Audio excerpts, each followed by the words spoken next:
কিছু কষ্ট আছে যার কোনোদিনও সমাধান হয় না, শুধু সময়ের সাথে সহ্য করার অভ্যাসটা তৈরি করে নিতে হয়। এই বছর আমাকে একটা কঠিন সত্য শিখিয়েছে, সম্পর্ক যতই ঘনিষ্ঠ হোক না কেন, মানুষ যে কোনো মুহূর্তেই বদলে যেতে পারে। জীবনে অনেক গল্প পড়েছি, কিন্তু নিজের ভাগ্যে কি লেখা আছে সেই গল্পটাই কখনো পড়া হয়নি। তাই তো জীবনে কষ্ট দুঃখ ছাড়া আর কিছুই পেলাম না।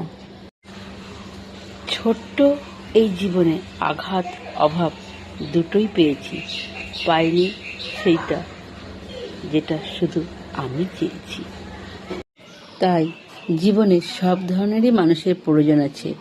কেউ তোমাকে পরীক্ষা করবে, কেউ তোমাকে শিক্ষা দেবে, কেউ তোমাকে ব্যবহার করবে, আবার কেউ তোমাকে বেঁচে থাকার প্রকৃতি অর্থ বলে দেবে।